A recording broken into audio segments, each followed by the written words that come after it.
Olá pessoal, saudações, Namastê, Axé, Shalom, Optia. Sejam bem-vindos novamente aqui nessa janelinha de contato, de comunicação, onde a gente pode trocar ideias, experiências, conversar abertamente sobre os mais variados assuntos. No vídeo de hoje eu quero compartilhar com vocês um pouco sobre a linha, a falange da malandragem dentro dos templos de matrizes africanas, dentro da Umbanda, dentro dos ambientes onde se trabalham o desenvolvimento mediúnico. Então, o intuito dessa live, desse nosso encontro, é a gente conhecer um pouquinho sobre a linha, ou melhor, a falange da malandragem. A tão conhecida falange é regida por seu Zé Pilintra, que também é uma entidade bastante conhecida. Ele é aí um precursor inclusive de alguns cultos, né? E seu Zé... aí é impossível não falar da linha da malandragem sem falar de seu Zé, que é o patrono, é o grande baluarte dessa falange.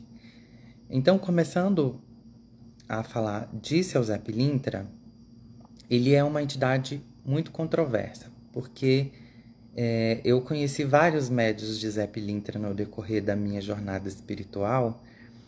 Muitas pessoas, inclusive, acham que eu sou de seu Zé Pilintra, mas o que eu tenho por ele é apenas um carinho imensurável e uma gratidão também muito profunda. Seu Zé Pilintra, ele é uma entidade que veste terno branco na maioria das casas. E aí, quando eu digo que ele é uma entidade bastante controversa, entra justamente aí, porque eu tive a oportunidade de conhecê-lo em outros médiums e ele está vestido com outras cores e de outra forma. E assim, basicamente a gente precisa entender que existe o culto dos encantos, da encantaria. E seu Zé compõe o rol de entidades dentro desse culto. O que seriam os encantados? Os encantados basicamente são espíritos de seres humanos que não morreram. Eles se encantaram. Eles atravessaram um portal espiritual e hoje habitam o mundo dos encantes. Então, dentro do mundo dos encantes, nós vamos ter uma outra divisão de espíritos. Nós vamos ter esses espíritos vão se dividindo, vão se classificando por meio de famílias. E aí vão ser diversas as famílias. Por mais que eu cite algumas aqui, é um número surreal, tanto de famílias quanto de espíritos. E aí diz a lenda que seu Zé Pilintra se encantou quando estava fugindo da polícia. Ele encostou em um poste de luz e ali ele sumiu, ele desapareceu. E as controvérsias começam aí principalmente sobre a origem de seu Zé Pilintra, né? Eu conheci alguns Zé Pilintras que se diziam de Alagoas. Há até uma cantiga que corrobora com isso, que confirma essa informação, né? Quando diz: Ô Zé, quando vier de Alagoas, toma cuidado com o balanço da canoa. Ô Zé, faça tudo o que quiser, só não maltrate o coração dessa mulher.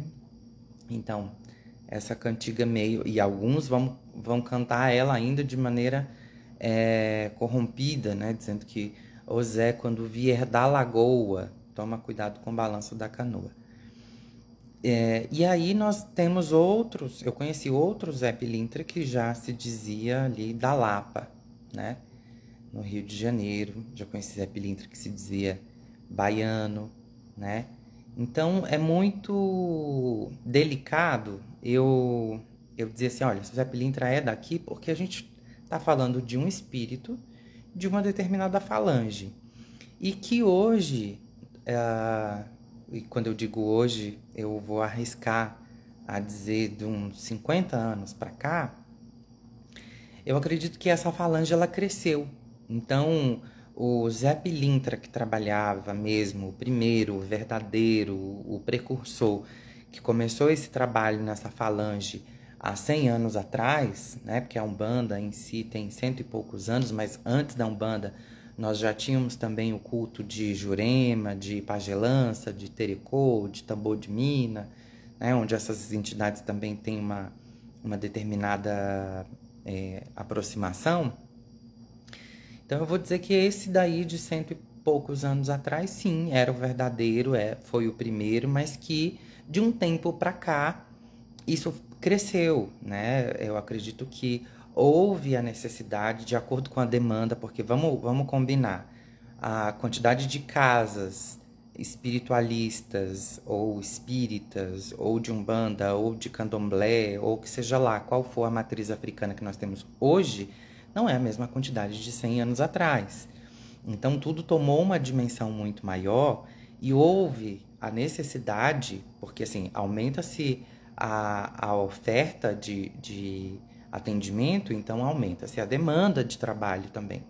E em contrapartida, se antes, né, há 100 anos atrás, nós tínhamos um Zé Pilintra que dava conta do recado, hoje, com o tempo, com o passar dos anos, com a proliferação dos cultos de matriz africana e até mesmo o entendimento das pessoas sobre espiritualidade, sobre mediunidade ter aumentado, há-se a necessidade então de recrutar novos ou mais falangeiros para trabalhar naquela determinada linha específica. Então eu acredito muito nisso.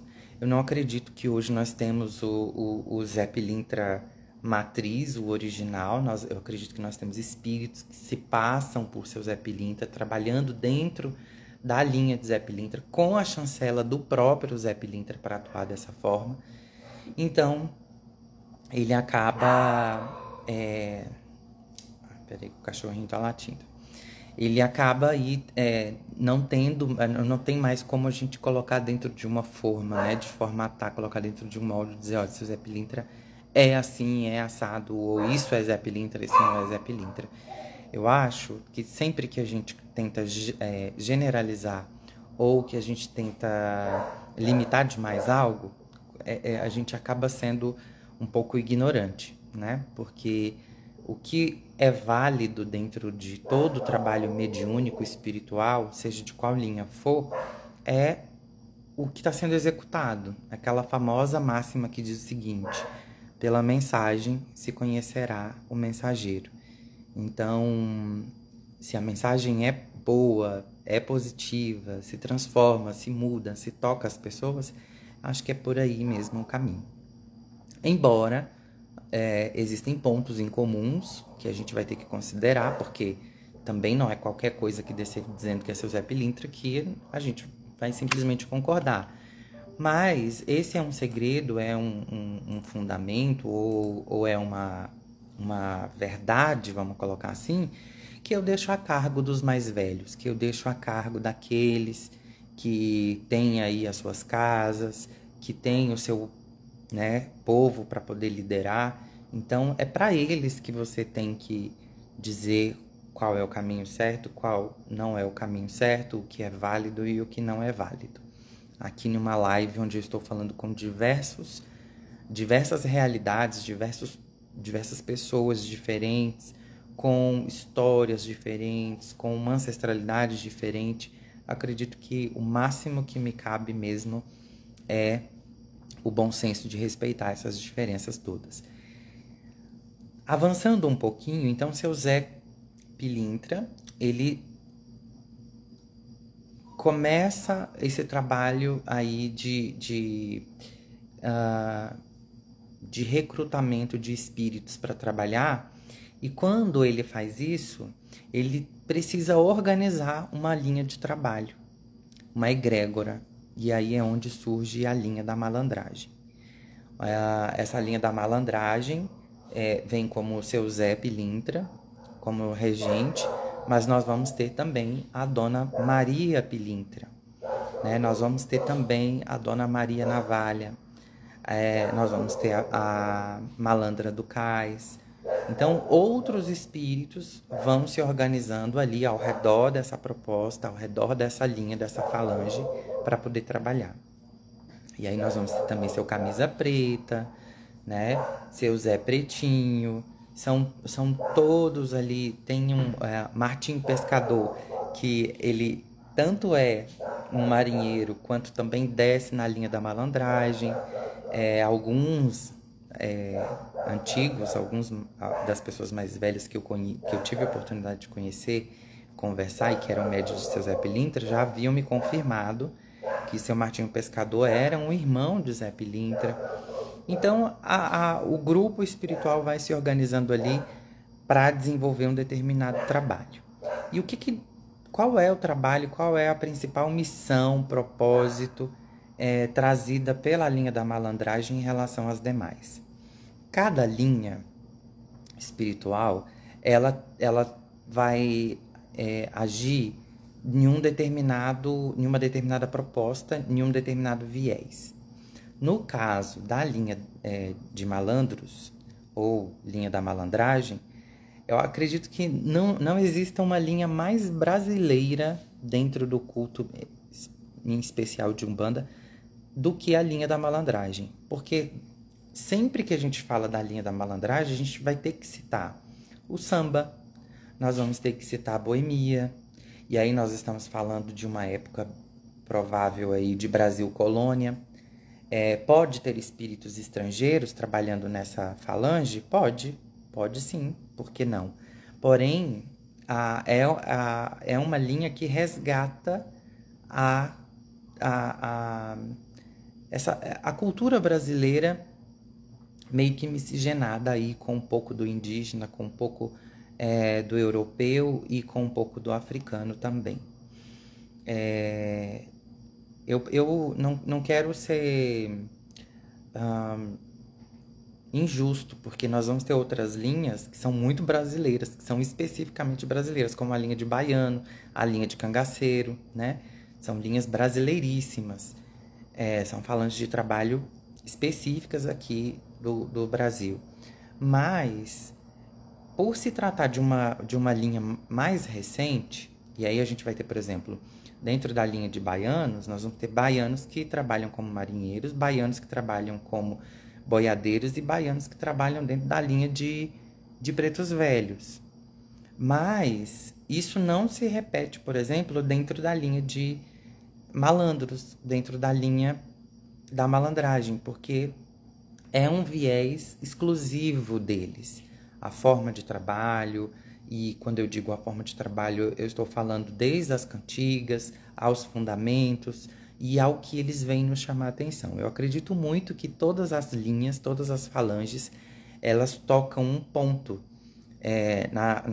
no nosso caminho, na nossa vida social, no nosso cotidiano, né? Os pretos velhos, por exemplo, vão nos ensinar a ouvir os mais velhos, a respeitar os mais velhos, a ter uma atenção quanto à sabedoria antiga. A linha de Herês vai nos falar sobre a nossa atenção quanto às crianças, né? O olhar ingênuo que a criança tem diante do mundo.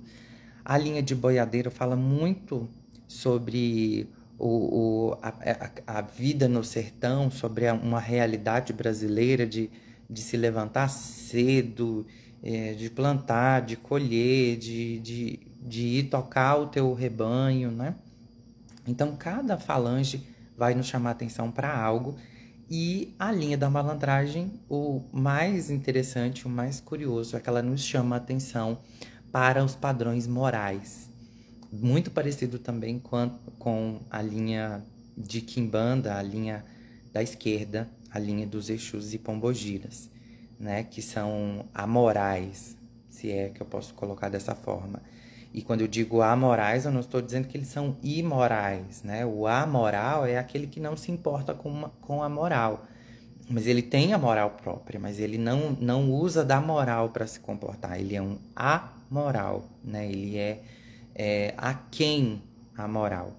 É diferente de imoral, né? O imoral é aquele que quebra as regras, os conceitos, os dogmas, os paradigmas, de modo mesmo para causar. Ele acaba sendo até marginalizado por isso, né? Então, retomando essa questão do tema, do quesito principal que a linha de malandros vão trabalhar, além de resgatar essa cultura brasileira do samba, do pagode, da boemia. Agora é uma época, por exemplo, a época do carnaval é a época que a gente pode mais cultuar e perceber como a presença dos malandros é forte na nossa vida, né? O carnaval está muito associado à boemia e é interessante porque as pessoas tendem a achar assim, mas a linha de malandros eu não estou então falando sobre espíritos marginais? Não, não. É por isso que muita coisa, muita invenção que o povo tem hoje de fazer determinados rituais de oferenda para a linha de malandros, utilizando por exemplo, da cannabis ou de outros tipos de drogas ilícitas, isso não condiz com a realidade do culto. Não condiz, tá? Quando a gente fala de um malandro, eu não estou falando do malandro marginal, mas do malandro, daquele que em todas as situações ele tira proveito. Aquele que em todos os momentos ele consegue se disfarçar para conseguir aquilo que ele quer. Eu não estou falando do vândalo, do marginal, daquele que bate na mulher, naquele que rouba, naquele que mata, naquele que estupra. Não é esse o malandro aqui. Inclusive, seria muita incoerência nós termos culto a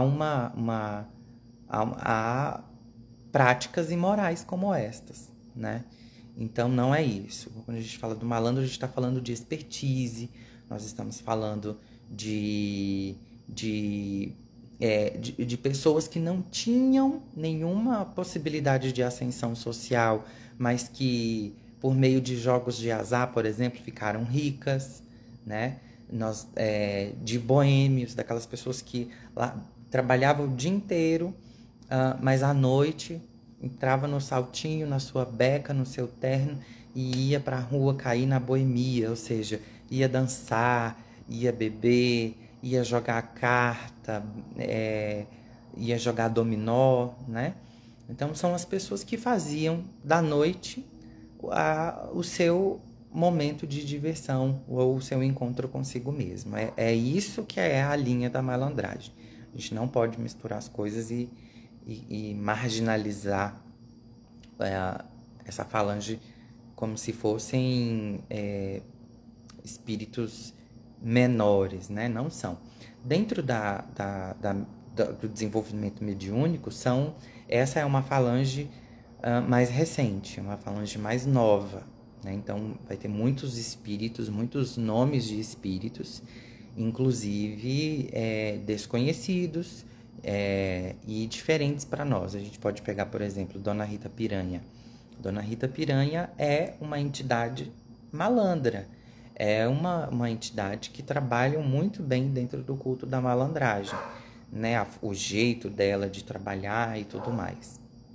Eu acredito que quando a gente tem acesso a uma falange tão jovem, tão recente quanto essa, isso traz para a gente uma responsabilidade maior de ir buscar não só espiritualmente, mas historicamente também o desenrolar, né, dessa prática cultural no Brasil, né? E aí a gente pode, de novo, citar o carnaval, como a gente pode também citar a história do samba, que está atrelada ao negro, que está atrelada a senzala, que está atrelada ali à matriz africana, né? Como também a gente pode entender que, por ser um culto mais recente, mais jovem, vai se haver muitos equívocos, né? Porque cabe a cada sacerdote a sua interpretação daquilo que ele está vendo. Então, no geral, são espíritos que conhecem muita coisa do que é atual, mas nem todos eles são encantados. Então, muitos deles vão conhecer, por exemplo, o que é carro, né? Porque já haviam as charretes aqui no Brasil, desde o Brasil colônia. Muitos deles vão conhecer, por exemplo, o que é o rádio, porque é mesmo que eles não tenham tido o objeto, tido condições de ter adquirido o objeto em vida, mas eles tiveram contato de alguma forma, eles sabiam que isso existia, né? Então, é basicamente isso. Não são espíritos tão arcaicos quanto os Exus, as pombogiras, os próprios pretos velhos, né? Que tem preto velho que resgata aí, que quando desce ele resgata as suas 7 últimas encarnações, trazendo, né, todo aquele peso de ancestralidade e ao mesmo tempo de sabedoria e tudo mais. Então a gente só precisa dividir bem as coisas para que a gente não caia aí no preconceito de discriminar algo que a gente não compreende ou que não é muito próximo à nossa realidade, tá? Então, no mês de março, nós da Ordem Mística do Rei Salomão, nós cultuamos, nós fazemos as nossas devoções à linha da malandragem, onde se cultua seu Zé Pilintra e toda a sua trupe, todos os seus guardiões aí, os trabalhadores da linha da malandragem. E é aqui onde a gente pode refletir sobre a nossa vida social, né? Sobre a forma como o desenrolar político, como as coisas acontecem, né? É uma linha, inclusive, que eu gosto de fazer esse adendo, que a linha da malandragem é uma linha onde começa aqui um empoderamento feminino, né? As mulheres, a maior parte de espíritos dentro dessa falange são de mulheres. E não necessariamente de mulheres que tiveram uma vida fácil. Muitas delas foram trabalhadoras, faxineiras, empregadas, diaristas, né? E que à noite elas queriam se igualar ao homem. Elas queriam também ir para a boemia, dançar, cantar, beber, né? Se divertir. E aí a gente começa a falar também de um empoderamento feminino, e isso é muito importante nos tempos de hoje. Acho que é a falange que mais se comunica com o atual. Exu e Pombogira fala muito do que é o homem, mas Exu e Pombogira fala muito das nossas sombras, dos nossos medos, das nossas incapacidades, dos nossos receios, das nossas inabilidades. Enquanto que essa falange de malandros ou da malandragem, ela já vai falar um pouco além, ela fala sobre a liberdade, a libertação de tudo isso, né? Quando você sabe aquilo que te faz bem e você procura consciente, né? Eu vou sair hoje para beber com os meus amigos, a gente vai conversar sobre tudo, a gente vai dançar e vai ser assim até o dia clarear.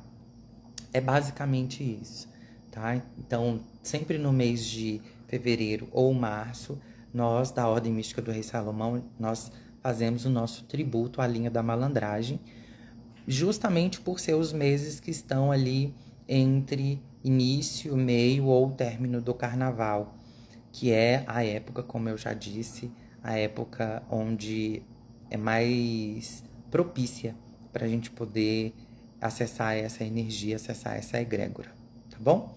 E aí, ficou com dúvida? Deixa aqui nos comentários, deixa também aqui nos comentários qual é a sua sugestão para um próximo vídeo, para que eu possa vir aqui conversar com vocês. E é isso. Eu sou o Bruxo Mago Magno Constantino.